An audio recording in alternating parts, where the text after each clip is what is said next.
بسم الله الرحمن الرحيم الحمد لله رب العالمين وأصلي وأسلم على أشرف الأنبياء والمرسلين نبينا محمد وعلى آله وصحبه أجمعين إن شاء الله درس سفينة النجاة درساتين بالله سبحانه وتعالى فقاد كاكم نبتن قتلالن زي من نايو كفل أسرى عندنا ميهونو تكاتاي كفل أسروشن باللفو درسوشاتين لاي أيتنال طيب باللفو انقديه يدرسنو እዚህ አካባቢ ደርሰን ነበር ስለ ንያ ደርሰን ነበር ያቆምነው ኢንሻአላህ አሁን ከዛው እናነሳለን ማለት ነው ፈስሉን ለይነው في نية الصلاة في نية ስለ ንያ የሚናገር ነው الصلاة ስለ ሶላት ንያ ማለት ነው طيب ያ ንያ እንዴት መነየት እንዳለብን በምን አይነት ሁኔታ ነው የሚለው ነገር ያን በዝርዝር ይነግረናል ማለት ነው النية على ንያ የሚባለው ነገር النية ንያ ثلاث درجات ሶስት ደረጃዎች አሉት አለ النية ንያ እንግዲህ ንያ ብሎ ማለት ያው ከዚህ በፊት እንዳሳለፍነው قصد ማን ነው ማሰብ ማን ነው قصد الشيء مقترنا بفعله ብለናል ንያ ብሎ ማለት قصد الشيء አንድ ነገር ማሰብ مقترنا بفعله ከስራው ጋር አያይዘን ማለት ነው ማለት የሆነ ዒባዳ ልንከውንና የሆነ ዒባዳ ልንሰራ ከሆነ ከዛ በኋላ ንያ የምናደርገው ዒባዳው ልንጀምር قصد الشيء مقترنا ነው አያይዘን ከምኑ ጋር ከዛ ከምንሰራው ከዒባዳው ጋር ማለት ነው طيب በቻልን ያክል በዛ ሰዓት ልክ ወደ ዒባዳው ስንገባ ምን እናደርጋለን ንያውን እናስገኛለን ማለት ነው طيب ስለዚህ እንደማንም አንየቱ ንያ የምንለው ማሰብ ቀልባችን ላይ የምናስበው ነገር ንያ የምንለው ነገር ثلاث درجات ሶስት ደረጃዎች አሉት ማለት ነው طيب ሶስት ደረጃዎች አሉት በሶስት ደረጃዎች ይነግረናል إن كانت الصلاة كهونا እንግዲህ መቼም ያው የቀረን ያለነው አብዛኛው ስለ ሶላት ነው እዚህ ላይ ያያየን ያለነው በሌላም ዒባዳዎች ላይ ያው በየትኛው ዒባዳ ላይ ንያ ያስፈልጋል طيب ያው ሶላት ላይ የበለጠ ሊነግረን ነው إن كانت الصلاة كهونا على فرض كهونا على فرض كهونا ግዴታ የሆነ ሶላት ከሆነ ምን ነይተው والفرضية فرضነት እንይታለን ማለት ነው طيب والفرضية ባህ ምንድነው ፈርድነት እንይታለን ሶላቱ ምን ከሆነ ፈርዱ ሶላት ከሆነ ማለት ነው طيب ማለት እንግዲህ ሶላቱ መጀመሪያ መለየት ማለት መቼም አንድ ሰው እንግዲህ ያው ሙስሊም የሆነ ሰው ሶላት ግዴታ እንደሆነ ያውቃል ሶላት ግዴታ ሆኖ እያለ ግን ሶላት ሱናና ፈርድ ብለን ደግሞ በሁለት ይከፈላል طيب እና በሚሰግድበት ሰዓት ሶላቱ በሚሰግድበት ሰዓት የሚሰግደው ሶላት ሱና ነው ወይስ ፈርድ ነው መለየት አለበት ማለት ነው በዛ ሰዓት ወደ ሶላቱ ሊገባ ሲል ሱናና ፈርዱ መለየት አለበት ስለዚህ ሶላት የሚሰግደው ሶላት ፈርድ ከሆነ ምን ይነይታል ፈርዱ ሶላት እንደሚሰግድ ልቡ ላይ ያስባል አሁን ኡሰሊ ፈርዳን ይላል ማለት አይደለም ወደፊትም ያው ምናልባት ሰፊነቱ ሶላት ላይ ራሱ በግልጽ ላይ የሚያመጣበት ሁኔታ አለ በምላሱ ኡሰሊ ፈርድ الظهر 4 ركعات ማለት አለበት ብሎ የሚያመጣበት ሁኔታ አለ ያ ከሐዲስ ወይም ከነብያችን አለይሂ ሰላም አስተምሮት አልተገኘም በዚህ አይነት ሁኔታ ማለት ነብያችን አለይሂ ሰላም ንያን በሚያስተምሩበት ሰዓት ምን አሉ انما الاعمال بالنيات ብሎ ሶሒህ የሆነ ሐዲስ ቡኻሪ ላይ መጀመሪያ ያለ ሐዲስ انما الاعمال بالنيات ነው ስለዚህ ንያን እንደዚህ አይነት ሁኔታ ሲያስተምሩን ሲነግሩን ከዛ በኋላ فمن كان هجرته ብሎ ስለ ንያው ይቀጥላል ረዘም ያለ ሐዲስ ነው طيب ንያን በዚህ አይነት ሁኔታ ሲያስተምሩን ግን የንያን አኳኋኑ ግን እንደዚህ አሁን ፊቅህ ኪታቦች ላይ እንደሚጠቀሱት አልመጣልንም ማለት ነው ስለዚህ እስካልመጣ ድረስ ምናልባት ፊቅህ ኪታቦች ላይ ምን ያስፈልጋል ደሊል ያስፈልጋቸዋል አጠቃላይ ፊቅህ ኪታብ የትኛው ፊቅህ ኪታብ የሚባሉት ደሊል ጋር ነው የሚካሄደው እንጂ ደሊል ከሌላቸው አራእ ነው የሚሆኑት አራእ ማለት ምን ማለት ነው ሐሳብ ማለት የዑለሞች እነሱ ከቁርአን ከሐዲስ የተረዱትን ነገር በፊቅህ እኛ በምንረዳው መልኩ ዘርዘር አድርጎ ብትንትን አድርጎ እኛ በሚገባን መልኩ አስቀምጡልን طيب ስለዚህ ግን ያን ከቁርአን ከሐዲስ የሚገጥመው ነው አሁን የነሱ ሐሳባቸው ከቁርአንና ከሐዲስ የወሰዱት ሐሳብ አብዛኛው ይገጥማል ትክክል ነው ግን ከቁርአን ከሐዲስ ማይገጥም ከሆነ ምንድን አራእ ነው የነሱ አመለካከታቸው ነው ስለዚህ አንድ ሰው ደግሞ የትኛውም የዓሊምም ይሁን የትኛውም ዑለማ የሚባል ወይም ዓሊም የሚባል የመዝሐብም በየትኛውም ሁኔታ ያለ የሱን አስተሳሰብ እንዲከተል አይደለም የሚፈለገው ምንድነው ቁርአንና ሐዲስ በትክክል ተከትሎ የነብያችን አለይሂ ሰላቱ ሰላም ሱናን ማስገኘት የሚፈልገው ማለት ነው طيب ስለዚህ ይሄ እንደ መርህ ልንይዘው ይገባል የትኛው ውስጥ ብንገባ ማለት ነው የሰዎችን አስተያየት የሰዎችን ፍላጎት መከተል ሳይሆን ቁርአንና ሐዲስ እነሱ ፍላጎት ከቁርአን ከሐዲስ ጋር ይሄዳል ወይ ነው ቁርአንና ሐዲስ በእነሱ ፍላጎት አምተን መመዘን ሳይሆን የነሱ ንግግር የነሱ አኳኋን ከቁርአንና ከሐዲስ ጋር ይሄዳሉ። ትክክለኛ አኳኋን ነው ያላቸው። ከቁርአንና ከሐዲስ አምተን የነሱ ነገር እንመዝነዋለን። ትክክል ከሆነ እንቀበለዋለን፣ ከዛ ውጭ ከሆነ እንመልሰዋለን ማለት ነው። طيب ስለዚህ አሁን ወደዚህ የገባሁት በምንድን ነው? እንደማንም ንያ ነቢያችን ዓለይሂ ሰላቱ ወሰላም ሲያስተምሩ ወይም ከዛ በኋላ ያሉት ሷሐቦችም እንግዲህ ከሷሐቦችም ከኹለፋኡ ራሺዲንም በዚህ አይነት አልተገኘም ማለት ንያን በምን አሳውጥቶ ለምሳሌ ዙሁር ለመስገድ ወይም ዓስር ኡሰሊ ዙሁር 40 ረክዓት ኢማመን አው መእሙመን ሙስተቅቢለ ልቂብለቲ የተለያየ ነገር ዝርዝር ከተዘረዘረማ ብዙ ነገር መዘርዘርም አለበት ማለት ዓመቱንም በዚህ ዓመት በዚህ ቀን በዚህ ሰዓት ይሄን መዘርዘር አለበት። ከተዘረዘረ አለ ከተባለ ግን ሁሉንም ደሊል የለው ማለት ነው። طيب ስለዚህ على كل الاحوال ደሊል የለውም ስንል ንያ መነየት በቀል ማሰብ ምንለው ነገር ምን ሰግደው ሶላት ሱና ፈርድ መሆኑን ምንለው ነገር ያን አይደለም። በምላስ እንደዚህ ሁሉ ዝርዝሮች መዘርዘር من حيث الدليل ስለሌለው ይሄን ጥንቃቄ እናደርጋለን ማለት ነው። طيب ስለዚህ አሁን ምን ይያለ ነው እዚህ ላይ إن كانت الصلاة فرضا فرضነት እንይታለን والفرضية فرضነት እንይታለን ማለት ቀልባችን ላይ ምን ሰግደው ሶላት ፈርድ ከሆነ ፈርድ ብለን መለየት አለብን ማለት ነው። طيب በዛ ሰዓት ወጀበ طيب وديت هتكوين فرضية بيي تاتشن يورتكوت طيب عفوا وجب قصد الفعل والتعيين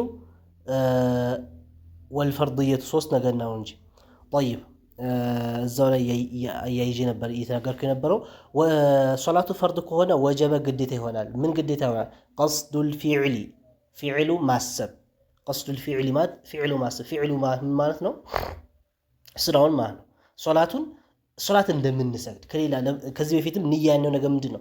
ዓዳና ዒባዳ ሚለይ ነው ብለናል። ማለት ዓዳ ማለት በልምድ ምን ሰራቸው ነገራቶች አሉ።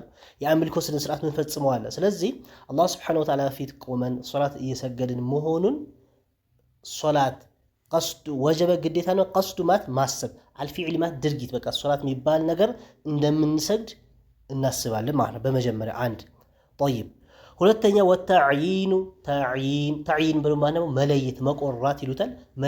መለየት ማለት ምን ሰግደው ሶላት ሱብሒ ከሆነ ሱብሒ ቀልባችን ላይ ማለት ዙሁር ከሆነ ዙሁር ዓስር ከሆነ ዓስር መግሪብ ከሆነ መግሪብ ዒሻ ከሆነ ዒሻ ብለን እንለያለን ማለት ነው። ስለዚህ አንድ ሰው በሚሰግድበት ሰዓት በመጀመሪያ ሶላት እንደሚሰግድ መለየት አለበት። የሶላትን ስራ ተግባሩ የሚፈጽማቸው ነገራቶች ሶላት እንደሆነ፣ ሁለተኛ የሚሰግደው ሶላት ምን መሆኑን መታወቅ አለበት ማለት ዙሁር እንደሚሰግድ ዓስር እንደሚሰግድ መግሪብ እንደሚሰግድ መለየት አለበት እንጂ ዝም ብሎ መጥቶ ሄዶ ቆም ማለት የለበትም። ከዛ በኋላ ወይም ከሶላቱ ከገባ በኋላ የሚሰግደው ሶላት ዙሁር ነው ብሎ ቢያስብ አይሆንም ማለት መጀመሪያውኑ የሚሰግደው ሶላት መለየት አለበት። ይሄ በቀልቡ ማለት ነው። ሌላኛው ሶስተኛው ቅድም ዘልዬ ወደዚህ የሄድኩበት ፈርድያቱ ፈርድ መሆኑን ማለት የሚሰገደው ሶላት ፈርድ ነው ወይስ ሱና ነው መለየት አለበት ማለት ነው። طيب ፈርድ የሚሰግድ ከሆነ ፈርድ የሚለው ነገር ቀልቡ ላይ ማወቅ አለበት። ሱና የሚሰግድ ከሆነ ሱና መሆን ማወቅ አለበት። طيب ስለዚህ እንደማን የሚሰግደው ሶላት ፈርድ ከሆነ ሶስት ነገር ግዴታ ይሆንበታል። አንድ ሶላት እንደሚሰግድ የሶላትን ድርጊቶችን ፊዕሎችን ድርጊቶችን ምን ያደርጋል ልቡ ላይ። ሁለተኛ የሚሰግደው ሶላት መለየት አለበት። ዙሁር፣ ዓስር፣ መግሪብ፣ ዒሻ የትኛው ነው። ሶስተኛው የሚሰግደው ፈርድ ነው ሱና ነው የሚለው ነገር መለየት አለበት። ፈርድ ከሆነ ፈርድ ብሎ ማለት አለበት። ቀልቡ ላይ ነው ይሄን ሁሉ እያልን ያለ ነው። طيب ሲቀጥል ወይን ካነት ከሆነች አለ ናፊለተን የሚሰግደው ሶላት ሱና ከሆነ ሙአቀተተን ሙአቀት የሆነ ወቅት ያለው የሆነ ማለት ነው። طيب ወቅት ያለው የሆነ ሱና ከሆነ ወቅት ያለው የሆነ ማለት ያው ለምሳሌ ወቅት ያላቸው ሱናዎች አሉ። ለምሳሌ ራሱ ላይ ከራቲበቲን ራቲባን ይመስላል። ራቲባ ምንላቸው ሶላቶች ራቲባ የሚባሉት ፈርዱ ሶላትን ተከትለው የሚመጡ ሱናዎች ማለት ነው። ፈርዱ ሶላት ተከትለው የሚመጡ ማለት ፈርዱ ሶላት በሚሰገድበት ሰዓት ለምሳሌ ፈጅር ሱብሒ ሶላት በምንሰግድበት ሰዓት ቀብልያ ስንት ረካዓ ይሰገዳል? 2 ረካዓ ይሰገዳል ማለት ነው። ፈጅር ከወጣ በኋላ ወደ ሱብሒ ሶላት ከመግባታችን በፊት ቀብልያ 2 ረካዓ ብቻ እንሰግዳለን። طيب ስለዚህ አሁን ናፊላ ነው ሱና ነው ሙአቀት ነው ወቅት ያለው ነው። ወቅቱ ከመቼ ነው? ከፈጅር ፈጅር ከወጣ በኋላ ፈጅር ሷዲቅ ፈጅር ከገባ በኋላ እንደዚሁም ከፈርድ ከሆነው ከሱቢ ሶላት በፊት ማለት ነው። በዛ ሰዓት ወቅቱ በዛ ሰዓት ነው። ከሶላቱ ከፈርድ ከሆነ ሶላቱ በፊት 2 ረካዓ ማለት ነው። አጅሩ ራሱ ከፍ ያለ ነው። ኸይሩ ሚነ ዱንያ ወማ ፊሃ ብሎ ነቢያችን ዓለይሂ ሰላቱ ወሰላም የጠቀሱለት ነው። አዱንያና ዱንያ ከያዙት በአጠቃላይ አጅሩ በዛና ከዛ በላይ የሚሆን ነው። የሱብሒን ቀብልያን ፈጅር አጅሩ ማለት ነው ጠብቆ መስገድ። ስለዚህ ያው ሁላችንም በቻልነው ያክል ተጠባብቀን መስገድ ይኖርብናል ማለት ነው። ጠይብ አላ ኩል አሕዋል አንድ ለምሳሌ ራቲባ የምንላቸው 12 ናቸው። ከዙሁር ከሱብሒ በፊት 2 ረክዓ አንድ፣ ከዙሁር በፊት ደግሞ 4 ረክዓ፣ ከዙሁር ከመስገዳችን በፊት 2 ረክዓ እያደረግን 4 ረክዓ መስገድ። ከዛ በኋላ ከሱብሒ ጋር ስንት ሆነ? 6 ረክዓ። ከዛ በኋላ ከመግሪብ በኋላ 2 ረክዓ ከዙሁር በኋላ 2 ረክዓ ዘልዬ ዋለ። ከዙሁር በኋላ 2 ረክዓ 6 የነበረው ስንት ሆነ? 8 ረክዓ። ከዛ በኋላ ከመግሪብ በኋላ 2 10፣ ከዒሻ በኋላ ደግሞ 2 12 ማለት ነው። እነዚህ ራቲባ ተብሎ ይጠራሉ። ራቲባ ማለት እነዚህ ያው ነብያችን አለይሂ ሰላም ደረጃቸውም እነዚህን ጠብቆ 12 ረክዓዎችን ጠብቆ በየቀኑ የሚሰግድ የሆነ ሰው አላህ ሱብሓነሁ ወተዓላ ጀነት ውስጥ በነላሁ ለሁ በይተን ፊል ጀና ብለዋል። ጀነት ውስጥ አላህ ሱብሓነሁ ወተዓላ ቤት ይገነባለታል ብለዋል። ስለዚህ እነዚህን ሱናዎች ያው ራቲብ ተብሎ ይጠራሉ ማለት። እነዚህ ሱናዎች ሲጠቀሱ ሌላ ሱና የለም ማለት አይደለም። ለምሳሌ ዙሁር እሺ፣ ከሱ በፊት 4 ብለና ከሱ በኋላ 2፣ እነዚህ ራቲብ ውስጥ ናቸው። ለምሳሌ ለዓሱር ራቲባ ካልናቸው ውስጥ የቆጠርነው ነገር የለም። ስለዚህ ለዓሱር ባይኖርም ራቲባ ከሚባሉት ውስጥ ባይኖርም ግን ራሱ የቻለ ደግሞ 4 ረክዓ ይሰገዳል ከሱ በፊት ማለት ነው፣ ከዓሱር ሶላት በፊት። ይህም ነብያችን አለይሂ ሰላም ሐዲስ የተናገሩት ነገር። ከመግሪብ በፊትም ይሰገዳል፣ ከመግሪብ ከዒሻ በፊትም ይሰገዳል። ራቲብ ብለን የቆጠርናቸው ግን ራሳቸው የቻሉት መጀመሪያ የቆጠርናቸው 12 ናቸው ማለት ነው። ስለዚህ እንደማንም ወኢን ካነት ከሆነች ናፊለተን የሚሰግደው ሶላት ናፊል ከሆነ ሱና ከሆነ ማለት ናፊለተን ማለት ሱና ከሆነ ሙአቀተተን ወቅት ያለው ማለት በወቅት ያለው ማለት ቅድም እንዳልነው ከራቲበቲን ራቲባ ይመስል ፈርድ ሰላቶችን ተከትሎ የሚመጡትን ይመስል አንድ አው ዛተ ሰበቢን ወይም የሰበብ ባለቤት ዛት ማለት ባለቤት ሰበቢን የሰበብ ባለቤት የምክንያት ባለቤት በሆነ በምክንያት እንግዲህ እነዚህ ደግሞ ለምሳሌ ኢስቲስቃ ምን እንለዋለን? ኢስቲስቃ ብሎ ማለት ዝናብን ለመፈለግ የምንሰግደው ሶላት ማለት ነው። በአካባቢው ላይ ወይም አንድ ሀገር ላይ ዝናብ በሚጠፋበት ሰዓት ጭራሽ ዝናብ ሁሉ ነገር ዝናብ ጥፍት በሚልበት ሰዓት ድርቅ ሰዎችን በሚመቱበት ሰዓት ህዝቡ ይወጣና ወደ ሜዳ ወጥቶ ምን ያደርጋል? ሶላት ይሰገዳል ማለት ነው። ያ ኢስቲስቃ ይባላል።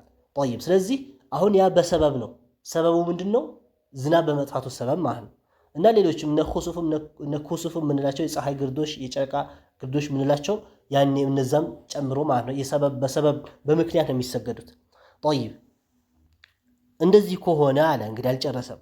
ሱና ሆኖ ሙአቀት ወቅት ያለው ከራቲበቲን ራቲባ ይመስል አውዛቱ ሰበብን ወይም የምክንያት ባለቤት ሆኖ ከሆነ ወጀበ ግዴታ ይሆናል። ቀስዱል ፊዕሊ ቀስዱ ማሰብ አልፊዕሊ ድርጊቱን ማሰብ ማለት አሁንም ወደ ሶላት በምንገባበት ሰዓት ሶላት ልንሰግድ መሆኑን ድርጊቱን እናስባለን ማለት ነው። ጠይብ ሶላት እንደምንሰግድ ድርጊቱን እናስባለን። ጠይብ ሁለተኛ ወተዕይኑ ተዕይን የምንሰግደው ሶላት የዙሁር ቀብልያ ከሆነ ዙሁር ቀብልያ፣ እንደዚሁም የሱብሒ ከሆነ የሱብሒ፣ የዒሻ ከሆነ የዒሻ፣ የመግሪብ ከሆነ የመግሪብ ብለን እንለያለን። ተዕይን ማለት መቆራት መለየት፣ የሚሰገደው ሶላት ለይተን ማያዝ ማለት ነው። ጠይብ እንደዚሁም ኩሱፍም ከሆነ ወይም ኢስቲስቃእም ከሆነ ለይተን እንለይታለን ማለት ነው። ስለዚህ እዚህ ላይ ያለው ስንት ነገር ነው? 2 ነገር ብቻ ነው ማለት ነው። ቀስዱል ፊዕልና ተዕይን ማለት ነው። ቅድም ምን ጨምረን ነበር? ፈርድ ከሆነ ወልፈርድየቱ ይነይት ብለን ነበር። ፈርድ በሆነበት ሰዓት ፈርድ የሚለው ነገር ቀልብ ውስጥ ይኖራል። ሱና በሆነ ሰዓት ሱና ብሎ ባያስበውም ችግር የለውም ማለት ነው። ማለት ሶላት እንደሚሰግድ ያስባል። ከዛ በኋላ የሚሰግደው ሶላት ፈርድ እንዳልሆነ ውስጡ ላይ ያውቃል። ፈርድ ካልሆነ ያ ዞሮ የሚሆነው ምንድነው? ሱና ነው የሚሆነው። ፈርዱ ላይ ፈርድ ብሎ ይነይታል። ሱና ላይ ግን ፈርድ አይደለም። ፈርድ ካልሆነ የሚሆነው ምንድነው? ሱና ነው የሚሆነው። ጠይብ ስለዚህ ሱና ብሎ ውስጡ ላይ ይነይታል። ያው ፈርድ አለመሆኑ ውስጡ ላይ ያውቃል ማለት ነው። ከዛ የሚሰግደው ተዕይን ማድረግ ይኖርበታል፣ መለየት ማለት ነው። ሲቀጥል ምናለ ወኢን ካነት ከሆነ ሙጥለቀተን ወኢን ካነት ከሆነች ሶላቱ ከሆነ ናፊለተን ናፊል ሆኖ ሙጥለቀተን ሙጥለቅ ከሆነ ሙጥለቅ ብሎ ማለት ደግሞ ምንድን ልቅ የሆነ ማለት ነው። ልቅ የሆነ ማለት ከምንም ጋር ያልተያያዘ ማለት ለምሳሌ ናፊላ ብለን ሙአቀት ወቅት ያለው ብለናል። ራቲብ ለምሳሌ ራቲባዎችን ይመስል ዛቱ ሰበብ የምክንያት ባለቤቶችን ይመስል ብለናል። ይሄ ደግሞ ልቅ ነው ማለት በሆነ አጋጣሚ ልንሰግደው እንችል። ለምሳሌ ውዱእ አደረግን። ውዱእ ስናደርግ ያው ምናልባት ሰበቡ ውዱእ ሊሆን ይችላል። ዛቱ ሰበብ ከሚለው ውስጥ ይገባል። አብዛኛው ጊዜ የሚያመጣው ግን ሙጥለቅ የሆነው ለምሳሌ ውዱእ አድርገን ሱነቱል ውዱእ ይሰገዳል። አንድ ሰው ውዱእ ካደረገ በኋላ ዒባዳ ቁርአን ለመቅራት ብሎ እንኳን ውዱእ ቢያደርግ ለውዱእ ሱና ተብሎ 2 ረክዓ ይሰገዳል። ለውዱእ ሱና ተብሎ 2 ረክዓ ይሰገዳል። ያው ይሄ አጅሩ ራሱ አጅር ያለው ነገር ነብያችን አለይሂ ሰላም ቢላል ብዙ ጊዜ የሚሰራ ይሄ ስራ ይሰራ ነበር። ጀነት ውስጥ አይቼሃለሁ እና እንደው የምትሰራው ስራ ምንድን ነው ብሎ ሲጠይቁት እንደው እኔ የምሰራው ነገር አለ ብዬ አላስብም፣ ግን ሁሌ አንድ ማልተው ነገር አለ። በውዱእ ባደረኩበት ሰዓት ሁሉ ሁለት ረክዓ ሰግዳለሁ። ውዱእ አድርጌ ወዲያውኑ ሁለት ረክዓ ሰግጄ ወደ መሄድበት ወደ ምገባበት እገባለሁ። ለዒባዳ ሌላ ዒባዳ እንኳን ምናምን ለሶላት ብሎ ላይሆን ይችላል ውዱእ ያደረገው። ለሶላት ከሆነ ያው መቼም ሶላቱ ሊቀጥል ነው ሊሰግድ ነው፣ በዛው ሱነተል ውዱእን በዛው ይገባለታል። ግን ለሌላ ዒባዳ ብለን ለምሳሌ ውዱእ ብናደርግ ሁሌ ውዱእ ካደረግን በኋላ ሁለት ረክዓ መስገድ ማለት ነው። ይሄ ሱነተል ውዱእ ይባላል። ጠይብ ተሕየተል መስጂድ የምንለው አይደል? ለመስጂድ ተሕያ ብለን የምንሰግደው ማለት መስጂድ ውስጥ በገባን ሰዓት ሌላ ዒባዳ ሌላ ሶላት ማንሰግድ ከሆነ ለምሳሌ ወቅቱ የሶላት ሰዓት ሳይሆን ዙሁር ለምሳሌ ዙሁር ላይ ብንገባ እንግዲህ የዙሁር ቀብሊያ እንሰግዳለን ወይም ዙሁር ፈርዱን እንሰግዳለን። ከሁለት አንዱ መስገዳችን አይቀርም። ግን ለምሳሌ ቀደም አድርገን ብንገባ ከዙሁር ሶላት በፊት ዘዋለ ሸምስ ከመሆኑ በፊት ወይም ሰዓቱ ከመድረሱ በፊት ቀደም አድርገን ብንገባ የሚሰገድ ምን አለ? ተሕየተል መስጂድ ሁለት ረክዓ ይሰገዳል። ጠይብ ያኛውም ሙጥለቅ ከሚለው ውስጥ ያስገቡታል ማለት ነው። ያኔ ራሱ ተሕየተል መስጂድ ነይተን ሁለት ረክዓ እንሰግዳለን ማለት ነው። እንደማንም እንደዚህ አይነት ከሆኑ ቅድም ያልናቸው ሰበብ ያላቸው ሳይሆኑ ወይም ሙአቀት ሳይሆኑ እንደ ሙጥለቅ ከሆነ ወይም አንዳንዴ ውዱእ አድርገን እንደ ሶላቱ የሚሰገድበት ሰዓት ወይም ሶላት የሚከለከልበት ሰዓት አለ። መቼም ወደፊት ኢንሻአላህ ይመጣልናል። ሶላት የሚከለከልበት ሰዓት ካልሆነ ዝም ብለን ነይተን የምንሰግደው ሶላት ሊኖር ይችላል። ማለት ወቅቱ ሶላት የሚከለከልባቸው ወቅቶች ሳይሆኑ ወደፊት ኢንሻአላህ እንዳልኩትም እናየዋለን። ሶላት ማይሰገድባቸው ሰዓቶች አሉ። ማለት ሱና ሶላት ዝም ብለን ማንሰግድበት ሰዓት ማለት ነው። ግን ያ ሰዓት ሳይሆን ዝም ብለን ተነስተን መስገድ ምን ከፈለገን ምን ሰግደው ሶላት ሊኖር ይችላል። ስለዚህ ያኛው ምን ተብሎ ይጣ ሙጥለቅ ተብሎ ሙጥለቅ ማለት ልቅ የሆነ ሶላት ማለት ነው። طيب ከሆነ ወጀበ ግዴታ ነው በዛ ሰዓት የሚሰግደው ኢንካነት ናፊለት የሚሰግደው ሶላት ናፊልና ሱናና ሙጥለቀን ከምንም ያልተያያዘ ልቅ የሆነ ከሆነ ወጀበ ግዴታ ነው ቀስዱል ፊዕሊ ስራው ማሰብ ማለት ነው። ያው የሚሰግደው ሶላት እንደሆነ ማለት ፈቃጥ ብቻ ማለት እንግዲህ መለየትም እንዳንለው ከየትኛው ጋር የሚመሳሰል አይደለም። ስለዚህ ብቻ ሶላት እንደሚሰግድ ነይቶ ወደ ሶላቱ ይገባል ማለት ነው። طيب ከዛ በኋላ አሁን ያሳለፍናቸው ነገራቶች ጠቅላላ አድርጎ ሲነግረን አልፊዕሉ ፊዕል ምንለው ድርጊት ምንለው አለ። እንግዲህ ቅድም ወጀበ ቀስዱል ፊዕሊ ብሎን ነበር፣ ድርጊት መነየት ብሎን ነበር። እዚህ ላይ ወጀበ ግዴታ ነው፣ ቀስዱል ፊዕሊ ድርጊቱን ማሰብ ብለን ነበር። ሁሉም ላይ ሶስቱም ላይ ቀስዱል ፊዕሊ ያልናቸው ነገራቶች አሉ፣ እዚህም ላይ አለ። ስለዚህ ፊዕል የሚባለው ምንድነው ከተባለ አልፊዕሉ ፊዕል የሚባለው ድርጊት የሚባል ኡሰሊ እሰግዳለሁ የሚለው ነገር ማለት ሶላት እሰግዳለሁ የሚለው ነገር ቀልቡ ላይ طيب والتعيين تعيين ማለት መለየት ብለን ነበር። እንዴት ነው ምን ማለት ነው تعيين ማለት ከተባለ ደግሞ ዙሁረን መለየት የሚባለው ዙሁር ከሆነ ዙሁር አው ዓስር ከሆነ ዓስር ብለን መለየት መግሪብ ዒሻ ሱብሒ ከሆነ እንደዛ አድርገን መለየት ማለት ነው። طيب ቅድም ወልፈርድየቱ ፈርድነት መለየት አለበት ብለን ነበር። እንዴት ነው ፈርድነት? ፈርድ ብሎ ይነይታል ማለት ነው። ፈርድየቱ ማለት ምን ማለት ነው? ፈርድ ብሎ ይነይታል ማለት ነው። طيب ስለዚህ በዚህ አይነት ሁኔታ ወደ ሶላቱ ይገባል ማለት ነው። እንደማንም አሁን እዚህ ላይ እንግዲህ ያው ግልጽ አድርጎ አላመጣም እንጂ ወደፊት ሰፊነቱ ሶላላ ፈየቁሉ ኡሰሊ 4 ረክዓት ኡሰሊ ዙህራን 4 ረክዓት ሙስተቅቢለል ቂብለቲ የተለያየ ነገር ያመጣል ይላል ነው የሚለው። አሁን እዚህ ላይ ራሱ እንደዚህ ይላል ማለት አለበት በምላሱ መናገር አለበት ብሎ በግልጽ አያመጣም። እዛኛው ላይ ግን በግልጽ እንደዛ ያመጣል። ስለዚህ እንደማንም ስህተት ነው ማለት ነው። ማለት ይሄ በምላስ መናገር የሚባለው ነገር ተለፉዝ አልተገኘም ማለት ነው። ስለዚህ በልባችን ነው እነዚህ ነገራቶች ሁሉ ምን ነይተው طيب ወደ ቀጣዩ ስንሄድ ፋስሉን ለይ ነው في شروط تكبيرة الإحرام የተክቢረተ الإحرام መስፈርቶች في شروط ማለት መስፈርቶች ተክቢረተ الإحرام የተክቢረተ الإحرام መስፈርቶች طيب ተክቢራ ማለት ያው አላሁ አክበር የምንለው ነው። ኢሕራም ማለት ደግሞ ሐራም የሚያደርግ ማለት ነው። ተክቢረተ الإحرام ማለት ወደ ሶላት በምንገባበት አላሁ አክበር ብለን ነው የምንገባው። ያ ምን ተብሎ ይጠራል? ተክቢረተ الإحرام ሁሉ ነገር ሐራም ያደርጋል ማለት በሰዓቱ ማለት ከዛ በፊት ማውራት፣ መጫወት፣ የተለያየ መብላት፣ መጠጣት እነዚህ ነገራቶች ሁሉ ወደዚህ ወደ ኢልቲፋት መዞር አንድ ሰው ቁጭ ባለበት ወይ በቆምበት ወደ ኋላ ወደፊት ሊዞር ይችላል አንገቱ። ግን ወደ ሶላት ከገባ በኋላ እነዚህ ነገራቶች ሁሉ ምን ይሆናል? ሐራም ይሆናሉ። ስለዚህ ተክቢረተል ኢሕራም ሐራምን የሚያደርግ ማለት ከሶላት ውጭ ያለን እንቅስቃሴ ሐራም የሚያደርግ ሌሎች ንግግሮች፣ የተለያዩ ነገራቶች አሁን ያልናቸው ነገራቶች ሁሉ ሐራም የሚሆንበት የሆነ ተክቢራ ማለት ነው። طيب شروط መስፈርቶች ተክቢረተል ኢሕራም የተክቢረተል ኢሕራም መስፈርቶች 16 ናቸው። 16 መስፈርቶች አሉ። እነዚህ 16 መስፈርቶች አንድ ሰው ጠብቆ መፈጸም አለበት ማለት ነው። እነዚህ ሳያሟላ አላሁ አክበር የሚለው ነገር ቢያስገኝ ምን አይሆንም? ሶላቱ አልተጀመረም ማለት ነው። እንግዲህ ተክቢረተል ኢሕራም ንያን አስገኝተን ወዲያውኑ እሱ ተክቢረተል ኢሕራም ነው አንድ ላይ አያይዘን የምናስገኛቸው ማለት አላሁ አክበር እያልን በዛው ንያችንን በዛው ነው የሚገኘው፣ ወይም እዛው ቅያም ላይ ሆነን ንያ የምናስገኘው። ስለዚህ ቆመን ንያ ስናስገኝ በዛው አያይዘን ተክቢረተል ኢሕራምም እናስገኛለን። ስለዚህ ተክቢረቱል ኢሕራም እነዚህ መስፈርቶች ከጎደሉ ተክቢረቱል ኢሕራም ሊባል አይችልም ማለት ነው። ከሌለ ተክቢረቱል ኢሕራም ከሌለ ደግሞ ሶላቱ ምናምን አልተጀመረም። የሶላት ኢፍቲታህ ምንድን በተክቢረቱል ኢሕራም መጀመሪያው ማን ነው? ተክቢረቱል ኢሕራም መጨረሻ አሰላሙ አለይኩም እንደማለትም እንደሆነው መጀመሪያው ደግሞ ተክቢረቱል ኢሕራም ነው። ስለዚህ ጠይብ እነዚህን ያው በደንብ መያዝ አለባቸው። የመጀመሪያ አንተ ቀዓ መገኘት አለበት። ማን ተክቢረቱል ኢሕራም አላሁ አክበር የሚለው ንግግር መገኘት አለበት። መቼ ላይ? ሓለተል ቂያሚ ሓለተ ሁኔታ ላይ አልቂያሚ በቆምንበት ሁኔታ ላይ መገኘት አለበት። ማለት ተክቢረቱል ኢሕራም የምናደርገው ወደ ሶላት ልንገባ ተክቢራ አላሁ አክበር የሚለው ቃል ምንለው ቆመን ነው ማለት ነው። እየሄድን ለምሳሌ እየመጣን አላሁ አክበር ብንል አይሆንም። ወይም እየተነሳን አላሁ አክበር ወይም ቁጭ እያልን እያጎነበስን አላሁ አክበር ብንል አይሆንም ማለት ቀጥ ብለን ቆመን ነው አላሁ አክበር ማለት ያለብን ማለት ነው። ጠይብ ስለዚህ ሓለተል ቂያሚ ቆመን ነው የሚገኘው። ፊል ፈርድ ቢሆን ፈርድ ሶላት ላይ ማለት ነው። ሱና ሶላት እስከሆነ ያው ሱና ሶላት ላይ ቁጭ ብሎ መስገድ ይቻላል። ከዚህ በፊትም አሳልፈናል። ቁጭ ብሎ መስገድ ይቻላል ሱና ሶላት ላይ ባይሆን እየቻለ ቁጭ የሚል ከሆነ ምናልባት አጅሩ ግን ቆሞ እንደሚሰግደው አይሆንም። እየቻለ ከሆነ በዑዝር ከሆነ ያው ችግር አይኖረውም። ፈርዱን ቢሆን ቁጭ ብሎ መስገድ ይቻላል። ዑዝር በሽታና የተለያየ ነገር መረዱ ካለ ማለት ነው። ግን ፈርድ ሶላት የግዴታ ቆሞ መሰገድ ነው ያለበት። ስለዚህ ተክቢረቱል ኢሕራም መገኘት ያለበት በቂያም ቆመን ነው ማለት ነው። ሌላኛው ወአን ተኩነ መሆን አለበት ቢልዓረቢየቲ በዓረብኛ ቋንቋ መሆን አለበት። ቋንቋ አላሁ አክበር የሚለው ነው እንጂ ሌላ አላህ ታላቅ ነው ብለን ሌላ አማርኛ ወይም እኛ የምናውቀው ሌሎች ቋንቋዎች ብናመጣ ተክቢረቱል ኢሕራም አይሆንም። በዓረብኛ መገኘት አለበት ማለት ነው። ሌላኛው ወአን ተኩነ መሆን አለበት ቢለፍዚል ጀላለቲ ቢለፍዚ ማለት በቃል አልጀላለቲ በጀላላ ጀላላን አላህ ሱብሓነሁ ታላቅነት የሚያመላክት ለፍዘል ጀላላ የሚባለው አላህ የሚለው ቃል ማለት ነው። ስለዚህ የአላህ ሱብሓነሁ ወተዓላ ስሞች አሉት፣ ብዙ ስሞች አሉት። ግን ለምሳሌ ሌሎች ስሞች አርራሕማኑ አክበር ብንል አይሆንም። አርራሒሙ አክበር ብንል የአላህ ስም የሆነ ስም ካሉ ስሞቹ አንዱን ስም ጠርተን ብንል አይሆንም። የግድ አላህ በሚለው ቃል መሆን አለበት ማለት ነው። አላሁ አክበር ማለት ነው። ጠይብ ወቢለፍዚ አሁንም በቃል መሆን አለበት።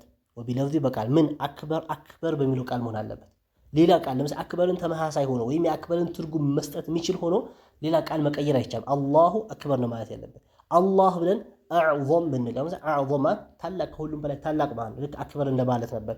ግን አንቀይርም አይቻልም ማለት ነው። ያው የመጣው ነቢያችን ዓለይሂ ሰላም አሰጋገዳቸውም አስተምህሮታቸውም እንደዚሁ ስለሆነ ማለት ነው።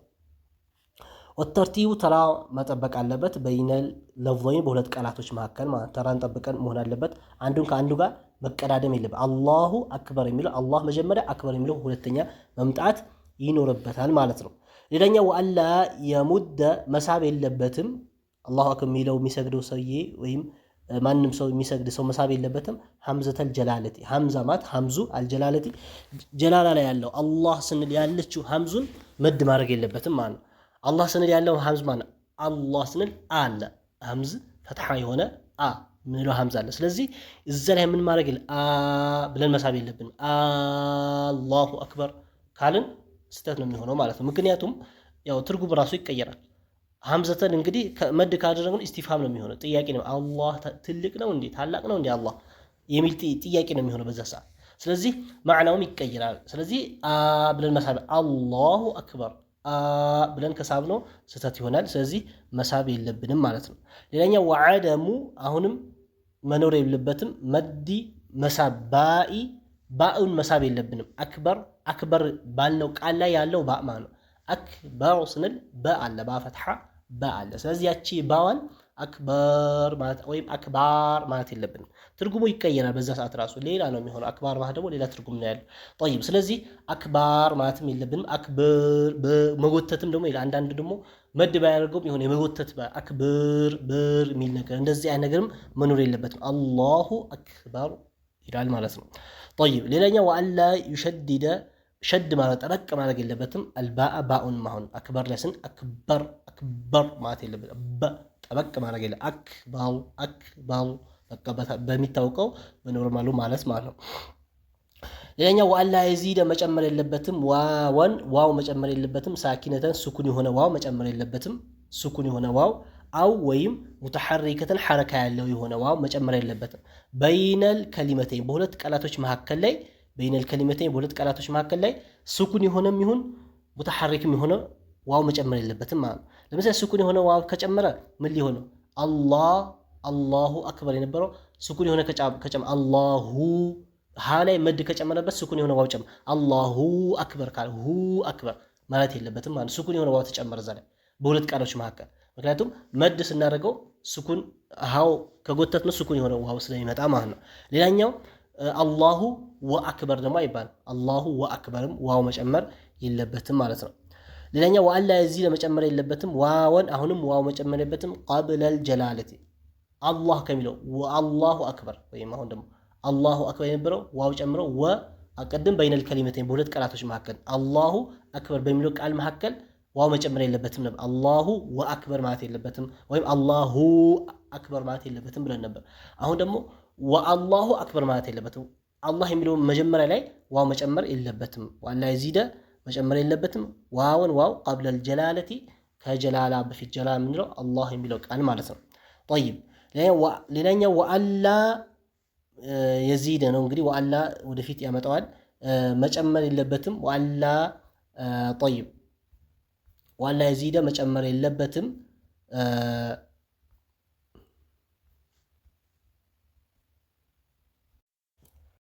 ጠይብ ወአላ የዚደ ወአላ የቂፈ ነው መቆም የለበትም ነው።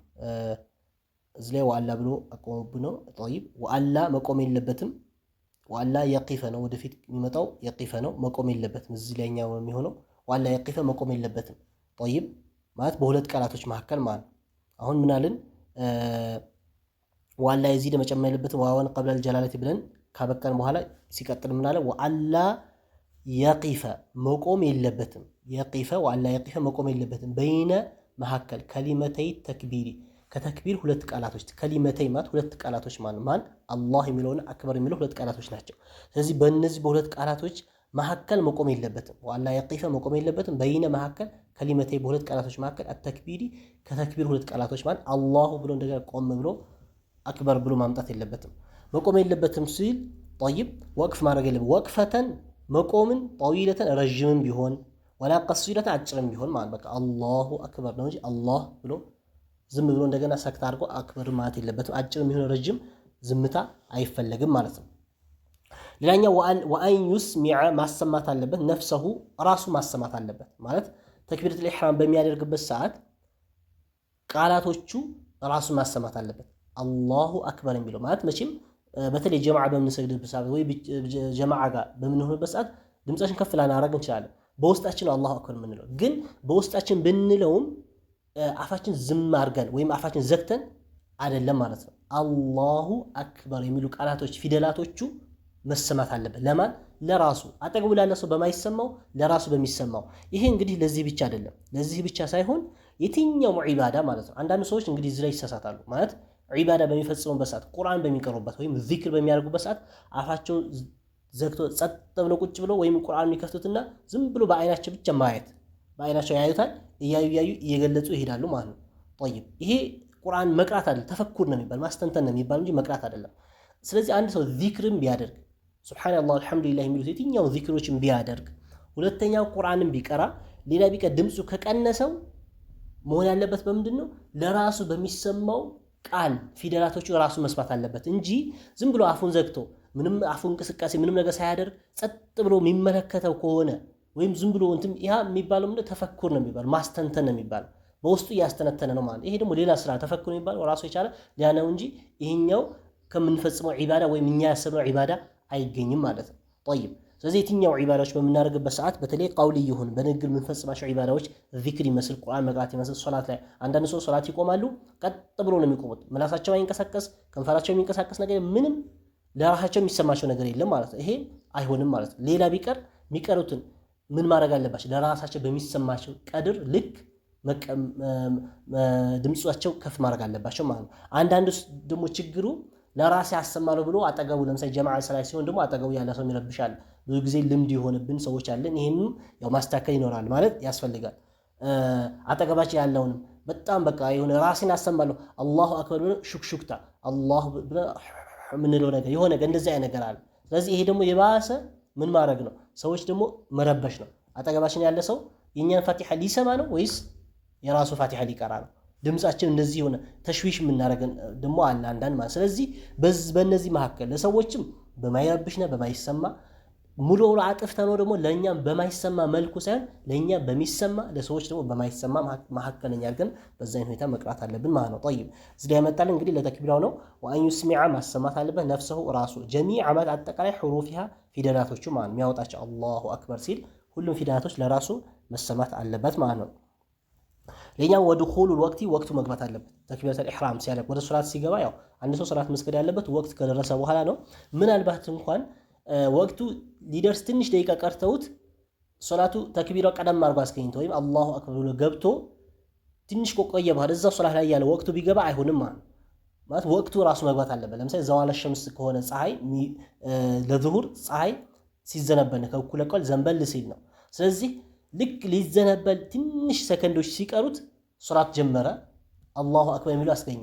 እዛው ላይ ሶላቱ ላይ እያለ ወዲያውኑ ምን ሆነ? ፀሐይ ተዘነበለ፣ ወቅቱ ገባ። ስለዚህ አይሆንም ማለት ነው። ቀደም አድርጎ ነው አላሁ አክበር ሌላ ቢቀር ከዛ በኋላ ያሉ ሶላቶቹ በወቅቱ ቢሰግዳቸው ወይ ወቅቱ ከገባ በኋላ ቢሰግድም ከዛ በፊት ያለው አላሁ አክበር የሚለው ተክቢራው ግን ወቅቱ ሳይገባ ነው ያደረገው ማለት ነው። ስለዚህ ወድኹል መግባት አለበት። አልወቅቲ ወቅቱ ፊል ሙአቀቲ ሙአቀት የሆነ ወቅት ያለው ሶላት የሚሰግድ ከሆነ ዝም ብሎ ሱና ናፊላ ሙጥለቅ ምናምን ከሆነ ያ ችግር የለውም።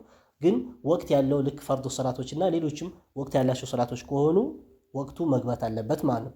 ሌላኛው ወኢቃዑሃ ማስገኘት አለበት። አላሁ አክበር የሚለው ቃል ማስገኘት አለበት። ሐለል ሁኔታ ኢስቲቅባሊ ወደ ቂብላ ዙሮ ማለት ነው።